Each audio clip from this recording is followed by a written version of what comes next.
Greetings. My name is Dr. Waddell Brooks, Sr., your host, and this is Community Forum. This evening we have an outstanding guest. Matter of fact, he's a very exemplary guest in the city of Kenosha, Wisconsin. Mayor Keith Bosman, who's the mayor, and he's going to tell us all there is to know about Kenosha in case you want to reestablish and relocate here in the city of Kenosha. So he's going to sell us on Kenosha. I want to first of all thank the producers of this program. It would not have happened unless Paula Lattergrass, she's his executive assistant, and Franca Cause, also administrative assistant. So I want to give a shout out to them. Greetings, Mayor. Well, Dr. Brooks, it's a pleasure to be here with you today, and always a pleasure to talk about Kenosha. Yeah, I know that. Tell us a little bit about yourself, though, a little bit about your personal and professional background. Okay. I was born and raised here in Kenosha, grew up on what was then the west side, the far west side, which was Green Bay Road. Okay. Now it's kind of the middle of town. Right. And went through, got the education system here and graduated from the University of Wisconsin Parkside. Mm-hmm. And in terms of my political life, I first ran for city council back in 1988, and I served 6 two-year terms on the council. And then I was out of politics for a while, and then came back in 2008, and was elected mayor. And I'm in the latter part of my second term now, my second 4-year term. So it's been 25 plus years of political involvement here in Kenosha, and the city has changed quite a bit. Well, tell us about what piqued your interest in politics? My uncle, maybe I go back a little farther, back in the 70s, my uncle Robert Bosman was the chief of police.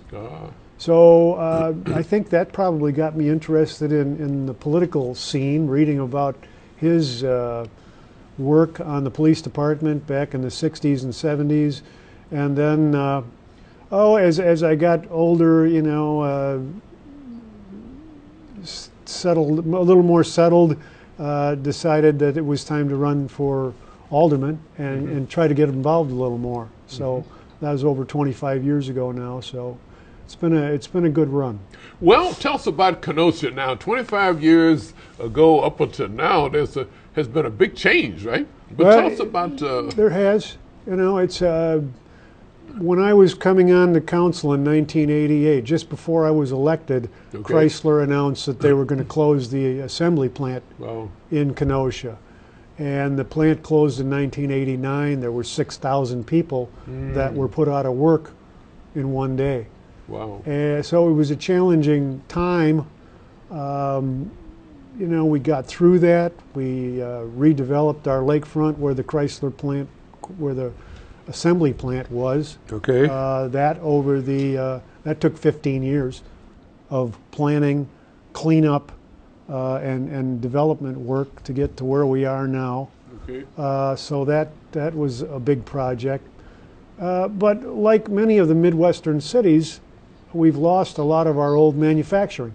Okay. We're not the only ones who have had plant closings. Waukegan, North Chicago, no one's exempt from those happenings. Right. But we realized that maybe we're in a good place here between Chicago and Milwaukee, and we needed to develop industrial space for new companies and started down that path. Meanwhile, taking these factory sites and rather than leaving them stand, realizing that they're not going to be of any use anymore, going in, knocking them down, and oftentimes having to clean up the mess and then repurposing those properties. So that has taken the better part of the last 20 years as we've tried to diversify our economy and deal with the loss of those old manufacturing jobs. What happened? Technology has taken over then? So much of it is technology. And I think now where it took 6,000 people to assemble cars, maybe it takes a third of that now. Wow. It's all robotics, it's all computers, and back then it was all the people working on the line. And many, Kenosha, 4 generations of people worked on assembly lines building automobiles here since 1916, and actually before 1916. 1916 was Nash Motors was opened here in Kenosha. That morphed into American Motors and Hudson and Renault, where there was a partnership with Renault for a while, and then it became Chrysler. And we thought when Chrysler took over the automaking, we thought, well, we're going to be in the car business forever.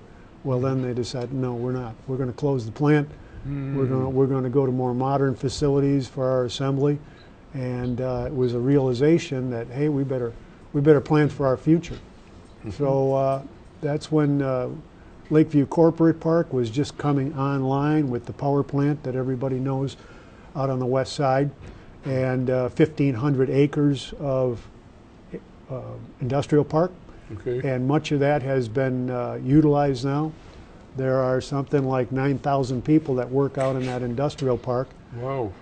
And then over the last few years now, since the economy has risen from the ashes of 2008, we've got Amazon that is building 1.5 million square feet on the west side, and Uline is expanding here in Kenosha, and several other companies that are moving now that the economy has kind of turned around, and they're starting to invest in new plants and expanding their whether it's distribution or manufacturing. And because of our location here between Chicago and Milwaukee, I think we're in a very good position. That location is about halfway, is that right? We're 60 miles from downtown Chicago and 30 miles from downtown Milwaukee. Okay, okay. So, there's a marriage between, I guess, Kenosha and let's say Lake County. I guess you mentioned about Uline is relocating up here, and I noticed I retired from the Great Lakes Naval Base, and I noticed I think the personnel director was from Kenosha, and so we find from that quite a few employees followed him right to Great Lakes. So we have a wealth of employees from Kenosha that employed in Lake County. It's a big deal. Great Lakes, having Great Lakes here, and I remember when Les Aspin was the Secretary of the Army. Probably this goes back 20 years ago, and they were closing bases, and they closed the one on the west coast. They closed the training base on the east coast, and now Great Lakes is the only one that remains for naval training centers. That's men or women, right? Men or women. That's right. And it was Les Aspin, who was a former congressman from Wisconsin, who became the Secretary of Defense. And I'm trying to think if that was back under Bill Clinton, perhaps. And that's why we still have Great Lakes, and it's we're very wonderful. fortunate there. I remember the training base in San Diego and on the West Coast, and I'm not sure, was Orlando maybe on the East Coast? I'm not sure. But Great Lakes, I think it's by one vote. They won the, That's right. To get there. We're very proud of that. We have a lot of things that happened though, because the hospital combined with the VA, because the VA was already closed, North Chicago VA, and so I guess Congressman, now Senator Kirk, was the one that worked with that to get that united together. Only one in the country, I guess. Well, it's a big engine for our economy here in North Chicago, Waukegan, Kenosha. Okay. Certainly, if having Great Lakes and all of the personnel working there and trainees and their families, it's a big deal for this region. And I try to think, Doctor, we talk about, it's Waukegan or it's North Chicago or it's Kenosha, but it's the health of the region that matters. We certainly we all focus on our own little backyard, but what's good for Waukegan and what's good for North Chicago and what's good for Grays Lake is certainly good for Kenosha. Anything that strengthens this region here between Milwaukee and Chicago, really north of Milwaukee all the way down to Gary. There's millions of people living here, and it's a great kind of a micro economy of the nation here. So when good things happen in Chicago, good things happen in Kenosha. Tell us a little bit about the history of Kenosha. Well, Kenosha was if you want to really go a long way back, 1835, the first settlers came here from upstate New York. Okay. And about the same time, many of the communities in the Midwest were being settled as the federal government was not forcing people, but offering land throughout the Midwest to people who would come out here and farm and then send their crops back to the east. Okay. Chicago kind of won that battle because they had the connection to the Mississippi River, the river connection, and then in the 1860s, when obviously the railroads moved west, Chicago became the big railroad hub. And I didn't know it, but in studying the area, Chicago went from a very small town to a very, very large town almost overnight when the railroads came west. Back in the late 1800s, Kenosha tried to build their own railroad to connect Kenosha to Rockford. That went bankrupt, and we were bailed out by Zellman Simmons. If anybody remembers Simmons mattresses, I think the company is still viable, but they were started here in Kenosha, and it was very problematic that the Kenosha had tried to build this railroad back in those days. Simmons Company and Mr. Simmons bailed the community out. And then we became an automaking city back in the early 1900s with Jeffrey. Started building automobiles here. And then Nash, who was a General Motors executive, came and purchased the company, started building cars, and we've had over 100 years of automaking here in Kenosha, amongst other things. We're the home of Jockey International, and also the home of Snap-on Tools, which is a iconic brand throughout the world. So those are companies that have been here for many years and are still viable and sell their products worldwide, although they don't manufacture here anymore. That manufacturing has gone to other portions of the country or overseas. But the world headquarters are still here for both Jockey and Snap-on.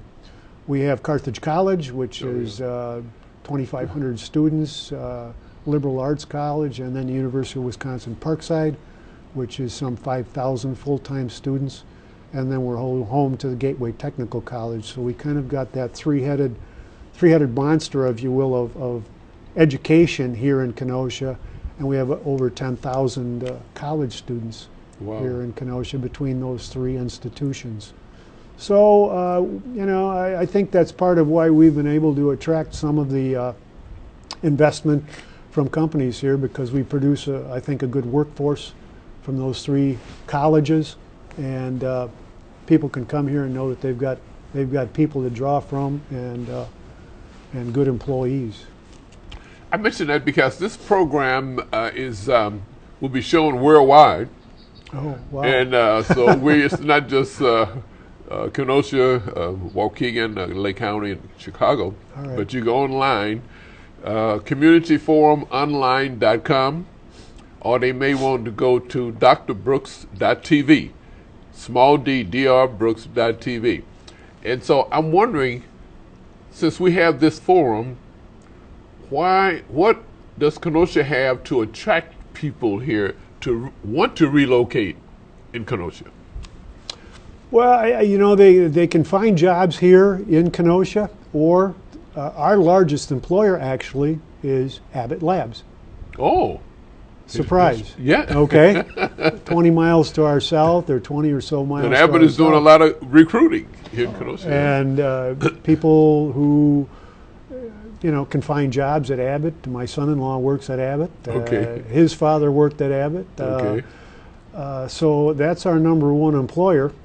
But also Walgreens, down in Deerfield. We have several, more than several, people who work down at Walgreens. But then Johnson Wax in Racine is a big employer. Case International Harvester in Racine is another employer of Kenosha folks.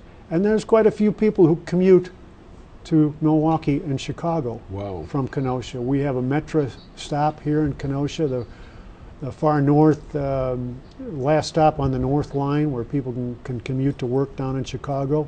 Okay. So I think it's kind of a convenient place where people who may work at Great Lakes, Milwaukee, Chicago, or any of the points in between, kind of find their way to Kenosha. We have a beautiful lakefront that we've retooled over the years since the Chrysler plant closed. It's very accessible. We have a good education system here in Kenosha, K-12. We have 3 museums that the city has developed over the years. So I think there's kind of a quality of life here that people find appealing, and it's easy to commute down to their jobs in Deerfield or Waukegan, North Chicago, Milwaukee. And there's plenty of jobs in those areas. So we're that central location. It always comes down to location, doesn't it? Right. It's not because I'm such a great mayor or we got beautiful trees. Well, that helps. Parks. Oh, it helps, of course, right. But, that location is prime and kind of a quiet lifestyle. But if you want the big city, you can go Chicago, you can go Milwaukee, and all that they have to offer. I have to say, too, that we are kind of that gray line between the Packers and the Bears, and the Cubs and the Brewers. Right. And again, my son-in-law is a big Packer or a big Bear fan and a Cub fan, so we're always arguing about something. But there are a lot of Bear fans and a lot of Cub fans up here in Kenosha, and it makes for some interesting discussions. Right. What about the population of? I know when I was driving in, Pleasant Prairie is right next door. Yeah. And is that a new developed town? It's growing. Growing, Since the development of the power plant and the Lakeview Corporate Park, Pleasant Prairie has become more kind of on a growth pattern. 20 years ago, they were probably 10,000 people, and now they're over 20,000. Oh, my God. Kenosha, when the plant closed, the Chrysler plant closed in 1989, we were about 80,000 people, and we're 100,000 now. Wow. So we continue to grow, which is probably an outlier in terms of communities who've lost all that manufacturing. Many of them have shrunk. Look at Detroit. Or Youngstown, Ohio has lost half their population. Places like Akron and Canton, Ohio. I've been in discussions with some of the mayors from those places, and they've lost their manufacturing. Their populations have declined, and that leaves boarded up buildings, empty houses, and very problematic. Thank God we're in a good place here. We're growing. We continue to grow. City of Kenosha reaches 2 miles west of I-94 now. Okay. Out past Strawberry Creek on the far west side, and we continue to have room to grow, grow west, while we continue to retool the East Coast, so to speak. Right. Well, the growth is coming. We have, for example, I think this Jelly Belly, and they came from Illinois. They relocated Pleasant Prairie. Right. Yeah. And there's some other companies too. So go north. It used to be go west, young man, go west. It's come north now. Well, I think it's kind of the push-pull of immigration almost. Illinois, I think, has had their problems with their government, their obligations, their unfunded pensions and things like that, and. Some of the companies that we talk to and deal with say it's because of that uncertainty in Illinois that Wisconsin seems more settled. We understand where the politics are headed here. Our pensions are completely funded, so there's no sword of Damocles hanging over your head in terms of government funding. Some of it is that. Some of it is companies in the Chicago area that are landlocked. They need to expand. Now they've decided to expand. Where do you go? They look for places where they can find inexpensive green fields to be able to build their whether it's distribution or whether it's manufacturing, someplace close to the transportation, which is I-94. Okay. And we have that land. Relatively inexpensive. We've got our utilities right out all the way to the west side where companies coming here can just hook up and they're ready to go. So I think that's what companies are looking for.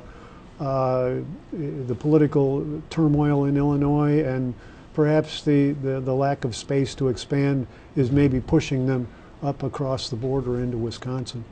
Now we know why the population is increasing in Wisconsin. Yes, here, you know? yeah. When you bring 400 employees up from Chicago, you know, many of the employees kind of tend to follow along. Even if they're coming up from, you know, the North Chicago area, that commute gets a little tiring, and certain of them will move into Kenosha County.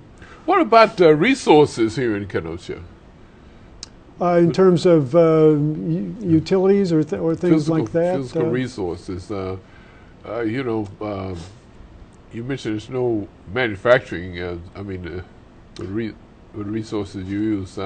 Well, in terms of water, for instance, we've got a water plant that has a capacity of over 40 million gallons a day. Wow. And we're pumping about 15 million gallons a day right now.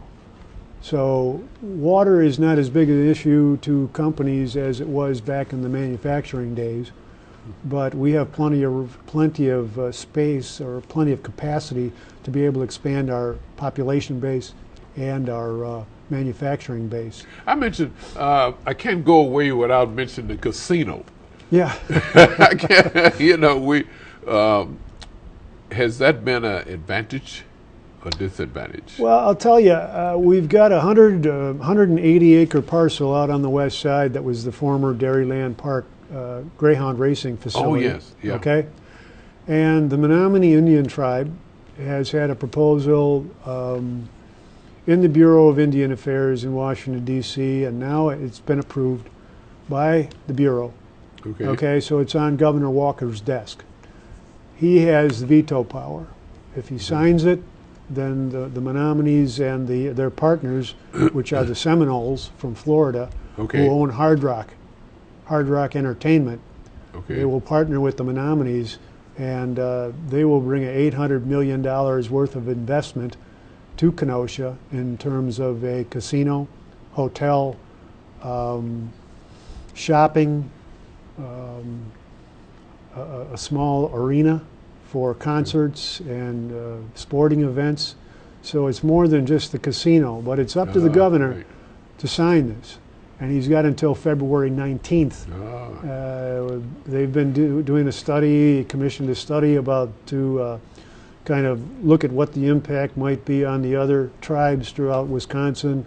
Potawatomi have a large casino in Milwaukee, and you know, they're complaining that they don't want any competition. Well, I understand, but we think that this will be more than just a casino. Yeah, because we have Illinoisans, they go all the way to Milwaukee. Do they? Yeah, I'm sure. I'm sure a certain senior percentage citizens will. On a daily basis get buses and go up. So. Oh yeah.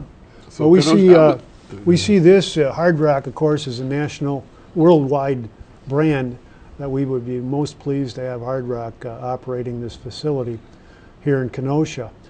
We see that a draw of well over 100 miles, people from Iowa, Indiana, Illinois, making this a destination, and perhaps people who do business in the Chicago-Milwaukee area, they're coming into the area.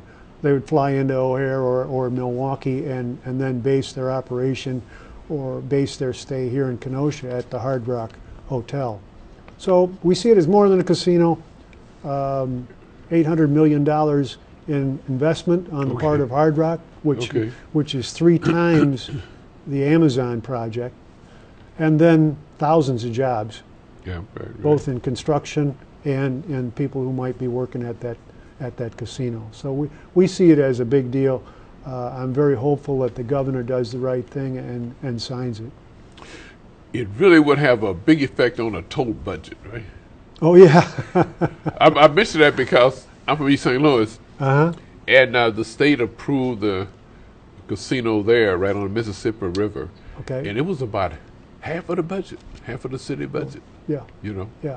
And, Well, it is a big deal for the city and for the nonprofits, for the community-based organizations. We'll get a lot of support from the casino, and just the spin from all of the business in the city that would supply the casino.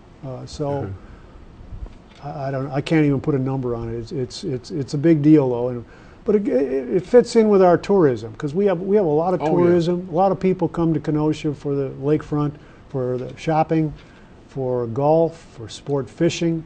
A lot of tourism here, and this would be kind of the center point of that tourism industry for southeastern Wisconsin.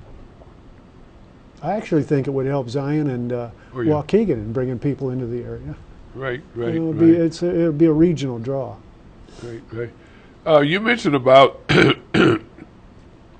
downtown street line. Now that was that. We had was that streetcar line? Is that current or was that the past? You developed from that. Yeah.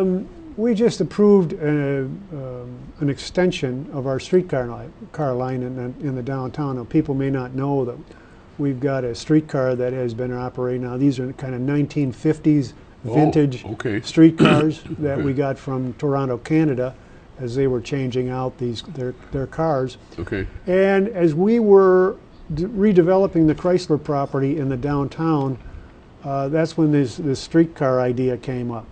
So we built the streetcar line that connects the Harbor Park condominium development to the metro station as kind of a circulator for our downtown. And it's got an east-west loop. It's about a 2-mile loop in our downtown. Well, we just approved a 2-mile extension that would run north-south in the downtown.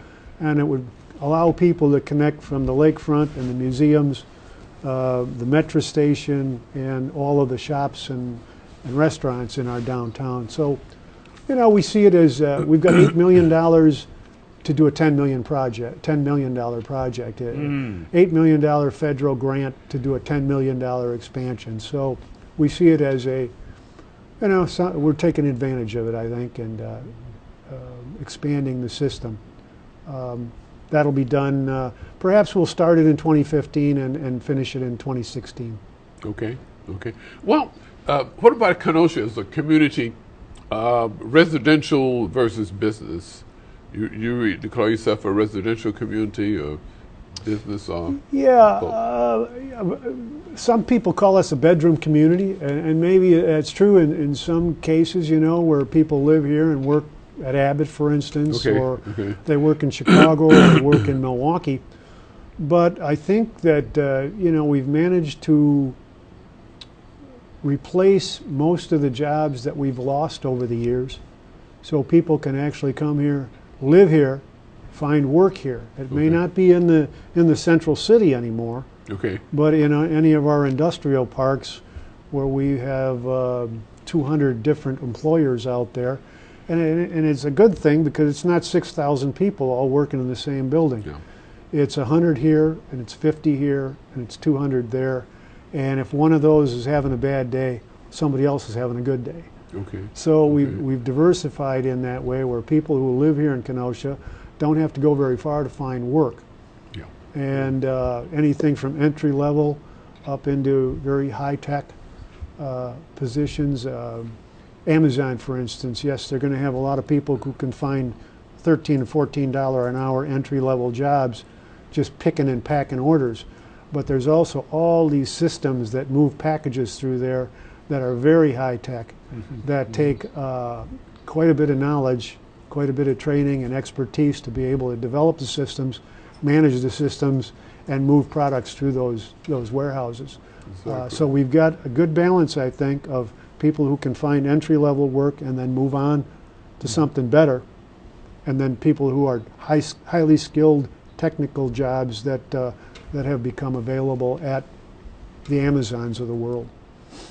To make all of this work, all a piece of puzzle in its places, what about the type of government you have to make this work? Oh, okay. Well, government, yeah, that we got our fingers in everything, you know, as every government does.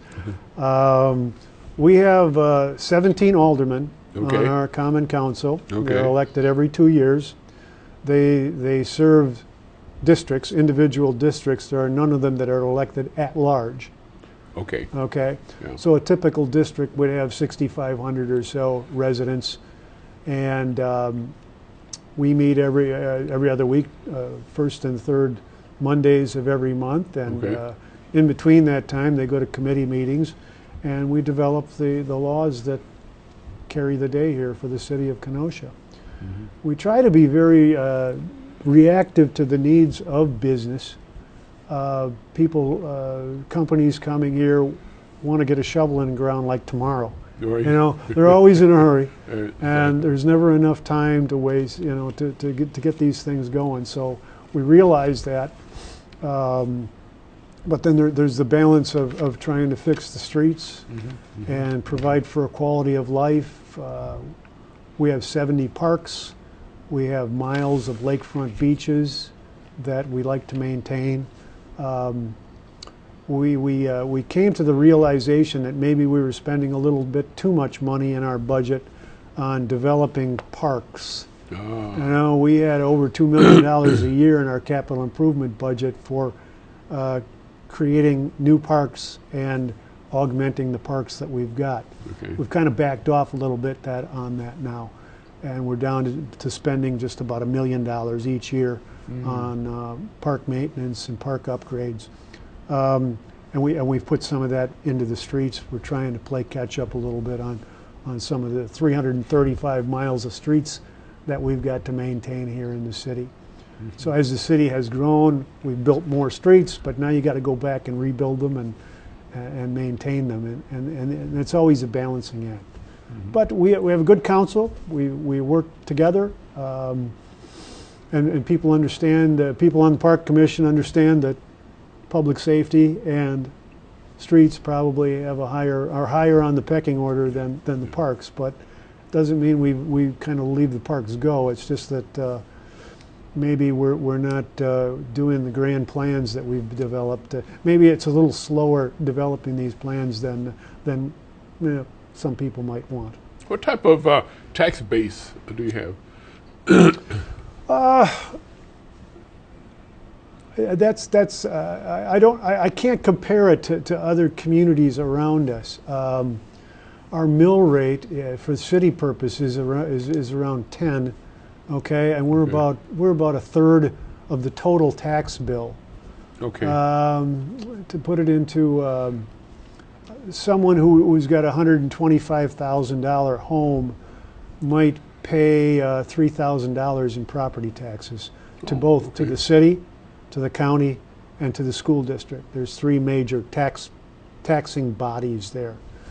Gateway Technical College is a fourth, but I hope I'm not too far off on that. But the average home in the city of Kenosha now is $126,000. That's down from about $170,000 since 2008. You know, when the housing market kind of tanked. We try to maintain our housing. We're very diligent about getting rid of blighted housing in our central city. We've built dozens of homes to replace the blighted properties, especially with an eye of eliminating two flats that might be absentee owners, you know, where we've got renters. If there's a blighted home, we'll tear it out. The city will build a home there and sell it to an individual, to a family who has to live there. Okay, so we get people living in the neighborhoods and investing in the neighborhoods that way. So I think that's really maintained our tax base. Now on the industrial side, there's a lot of taxes to be paid on a 1 million square foot warehouse. So I think we've done a good job in balancing maintaining our residential tax base and then also creating the industrial tax base. So. You know, we talked about attractions in the Kenosha that would encourage people to relocate in the great city of Kenosha. But you mentioned, you touched upon two of the things that people look for. One is the school, how great your school is. And I met many people from Bradford. I guess your alma mater there. It's a great school, you know. Yeah. But schools are also parks. Could you comment on those? I don't know how it is in Waukegan or North Chicago, but the Kenosha Unified School District is separate from city government. Oh, yeah. Here, Oh, yeah. separate from city and county. Different text. And the Unified School District includes all of the Summers, which is north of us, the town of Summers, the village of Pleasant Prairie, and the city of Kenosha. Oh. Everything east of I-94 to the lake. So that's our school district. Okay. Okay. 6 years ago, the city approved a referendum, $52 million referendum, to build a new high school on the west side. Wow. Indian Trail High School. Previous to that, both Bradford and Tremper were 2,500 students in each school, so we really needed it. Okay. There's going to be another referendum that Unified is teeing up, I think in the spring, to increase the athletic facilities at the schools. Okay. And one of the key issues is building an all-weather field with a stadium at Bradford High School. Indian Trail and Tremper both have stadiums that are contiguous to the schools. Okay. So I think it's important that we, number one, maintain high-quality facilities, but then also high-quality programs. And Kenosha has a number of charter schools and schools where kids who maybe aren't interested in the mainstream courses of activities can go off to a technical college, or several different choices where kids they're not, because they live in one neighborhood, maybe they don't need to go to that neighborhood school. They can go to a technical school or a military school or something that more fits what they're looking for. So I would put our school district, our school district, up against any district anywhere as kids who go on to great things after they graduate from our schools. My daughters graduated from our system and went on to Northwestern and University of Minnesota. Oh. So they're getting accepted all over the place, graduates from our school system. Also, we have St. Joseph's High School and Shoreland Lutheran and Christian Life, so there are other options for kids who maybe don't want to go into the public schools. So I think those are all important too. You mentioned about charter schools. You're a great supporter of charter schools. Well, the charter schools that I'm speaking of are not the privately run schools. They're charter schools that are, and maybe charter school isn't the correct word for it, but they're kind of specialty schools that have been developed by our Kenosha Unified School District. Okay. K-Tech, for instance, focuses on technology.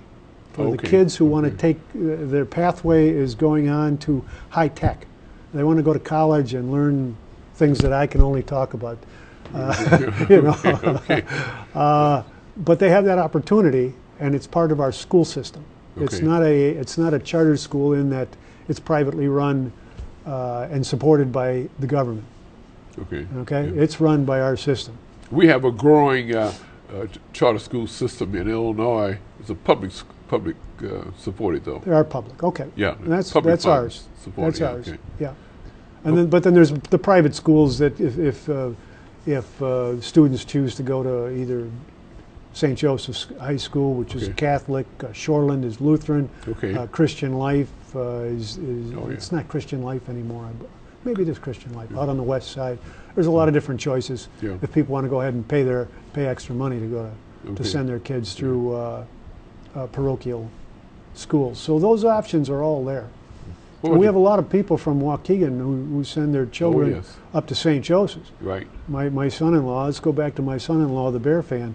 Okay. He's from Waukegan. We don't hold that against him. We don't. He's raising my grandchildren as Bear fans, which I don't know that. I agree with that, but we'll put up with it. Keep hope alive. Yes, there's still hope. What about parks? But he went to, his family sent him to St. Joseph's High School, and then he graduated from UW Parkside. So it's there if people. That's your alma mater too, Parkside. Parkside, UW Parkside, yes. Yeah. What about parks? Well, parks, we over the last 3 or 4 years, we've developed several large master plans for some of our main parks, especially at the lakefront. Yeah. And unfortunately, the price tag comes with completing these plans, okay? Right. And the plans are wonderful, but I think they were quite ambitious in trying to put them in a 5-year plan to improve all of these parks at the same time. So we've kind of stretched that out to maybe 10 years or perhaps more. But our parks are still, I think, second to none.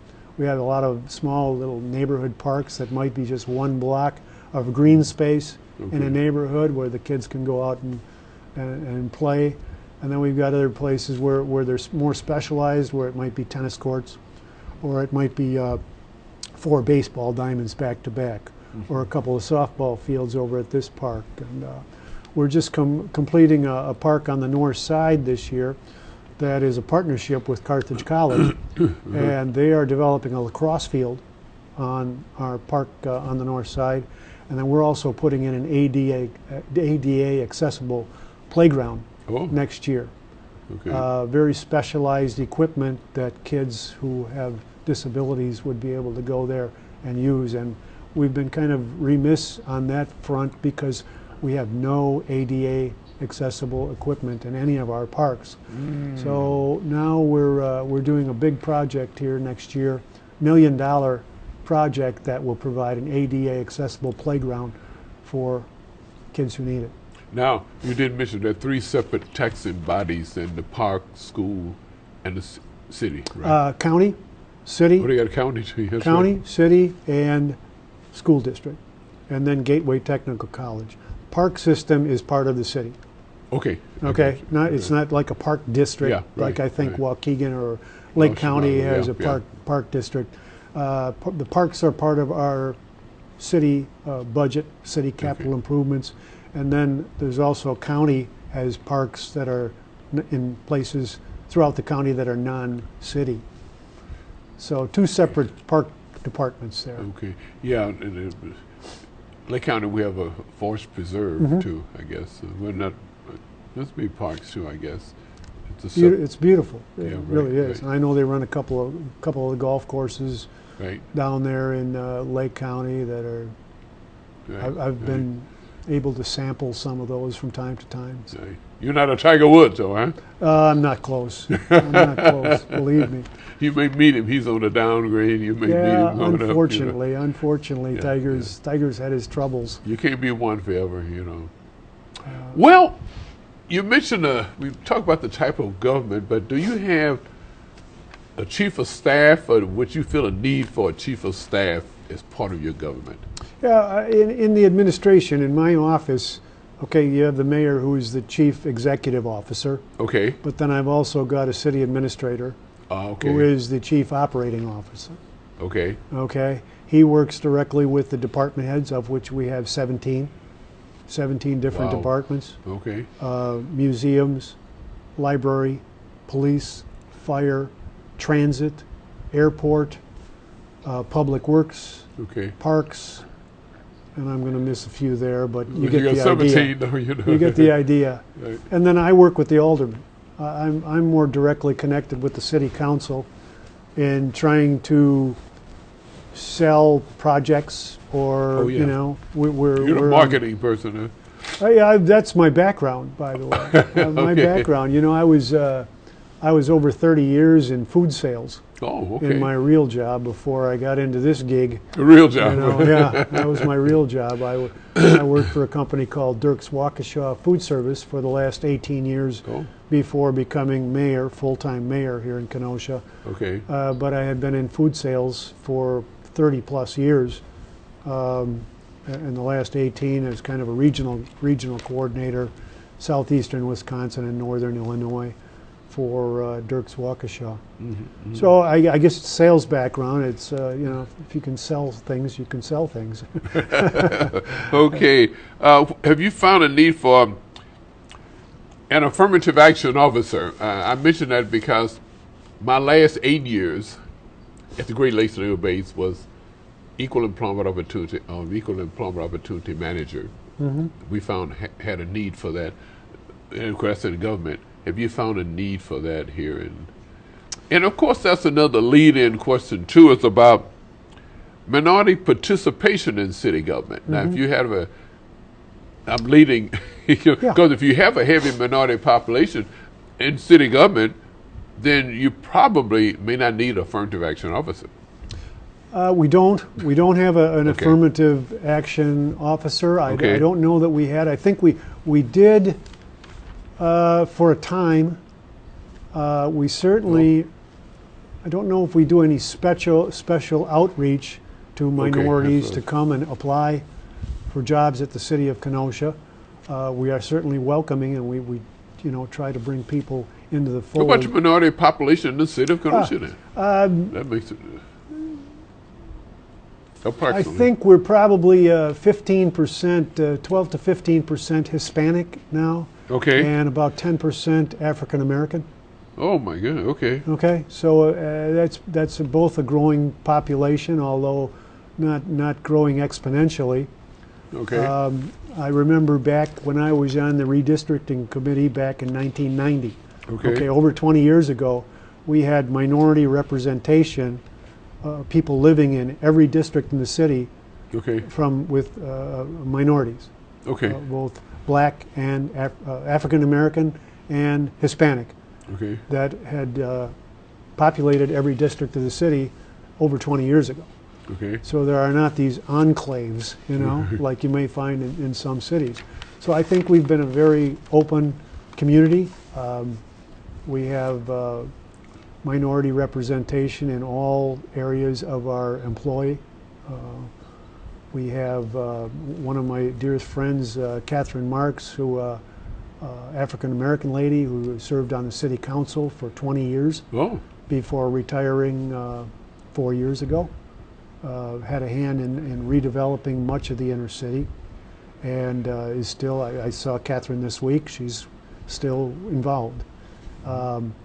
Anthony Kennedy, who is African American, now sits as the alderman of the 10th district. And we try to get a variety of people involved in all of our commissions, through appointed positions. I'm sure they probably ask the same questions I'm asking, and if they are representatives in the city about minority employment or within the city. All of our employment now is done online. So if people are looking for a job with the city of Kenosha, just go to our website and see what's out there, and that's where your applications are taken. Are you part of the faith community? Do you participate then, or do you have contact with the faith community within the? We do. We have a very active community, faith community. Let me get the KUSH. It's called KUSH. Congregations United to Save Humanity. Is kind of their organizational group. And it is a group of multi-denominational church congregations that are very involved in making sure the city is a good place to live. So they opine on a number of issues, and we talk to them regularly over, as things evolve in the city of Kenosha. One of the things we are in the midst of right now is we have a place that a homeless shelter, soup kitchen, that's been in business in the central city for 25 years, and they have purchased a building that will allow them to expand. And of course, it's a little bit controversial because everybody thinks that problem should just go away. And we don't want to even think about it, but it's there. And we need to have a place where people who don't have a roof over their heads can go. And a lot of these are families, and a lot of it's just temporary, where people need a place for a week or so until they get back on their feet, or maybe they need a meal. Okay. And we want to make sure that their ability to expand their operation can happen, but we'll see about that. It's going to have to go before the Common Council in a couple of weeks, and we'll see how that all works out. We're hopeful. Well, we couldn't end the program without bringing up the question of economic diversity, which you talked about, and population diversity. But you gave us population diversity, so people moving into a city want to know about especially about those two.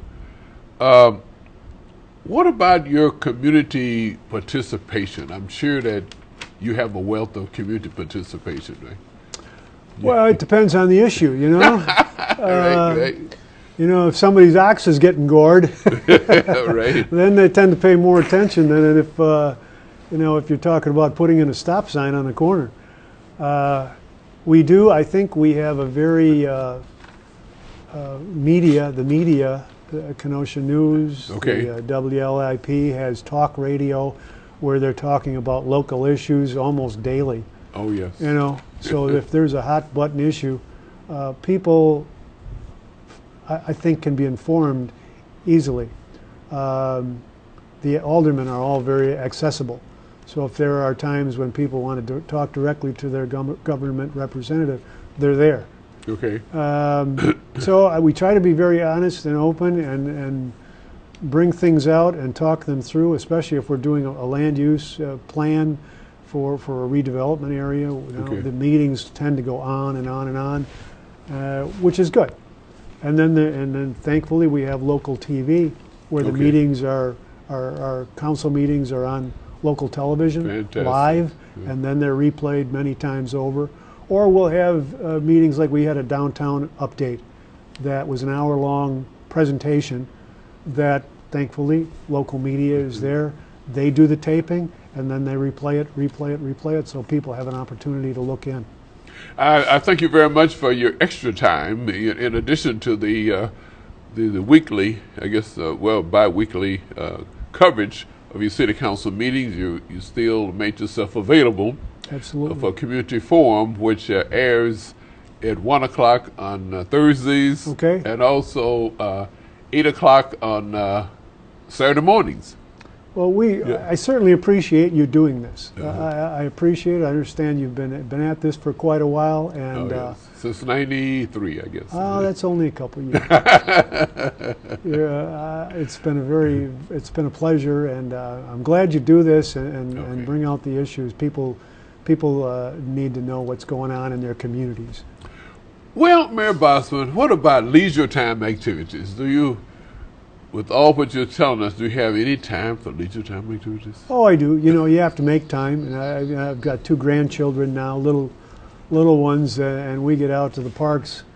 When we can. They're close by. Okay. I don't do as much sports activities as I did back when I was a younger guy. I played a lot of softball. I played rugby. I played basketball, baseball. All the sports things that we did when we were younger. It's pretty much golf now. That's kind of all that I have left.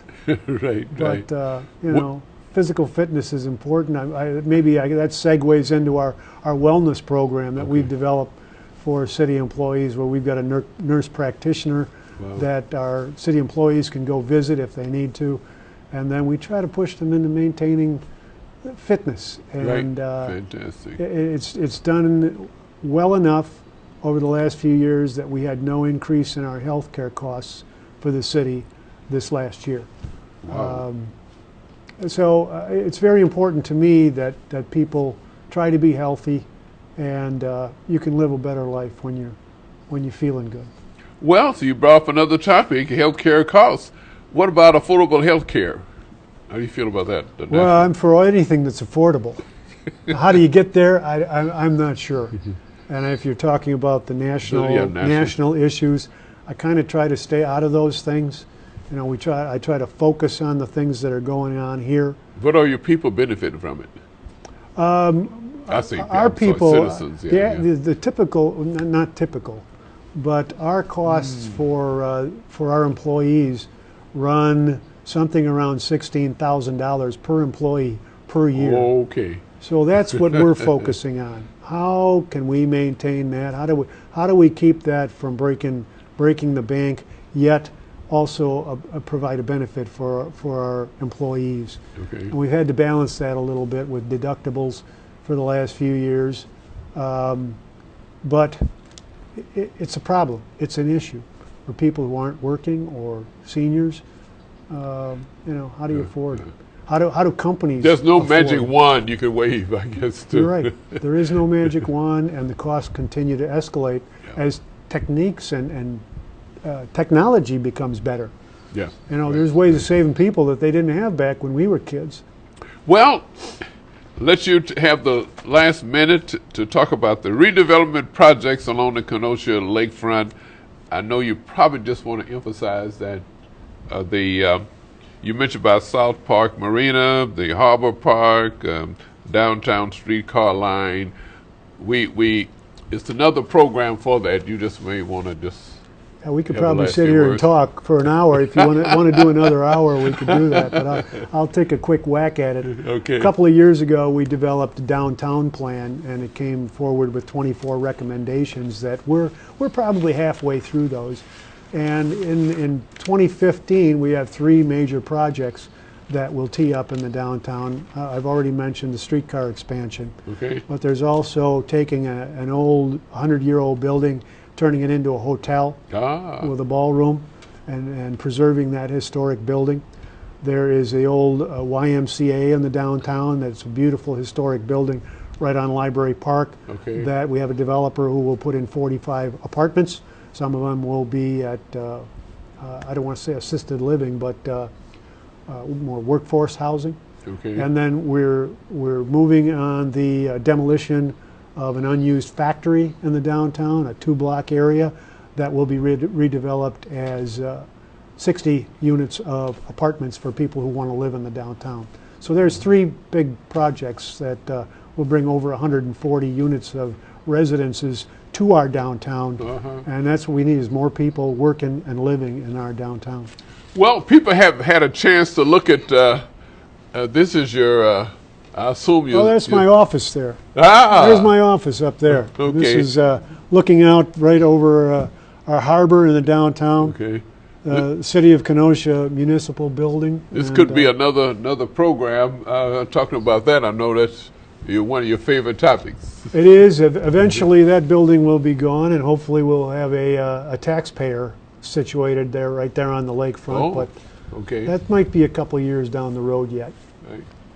Ladies and gentlemen, we've been talking to Mayor Keith Bosman, the mayor of the great city of Kenosha, Wisconsin, and we thought we'd come here in the studio and let you know, have a profile on him, and also of the city of Kenosha, Wisconsin, which is a place that everyone should consider to relocating with all the major projects that are going on.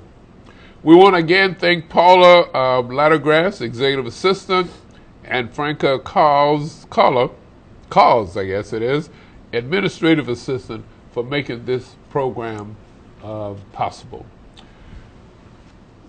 This has been Community Forum. My name is Dr. Waddell Brooks Sr., your host.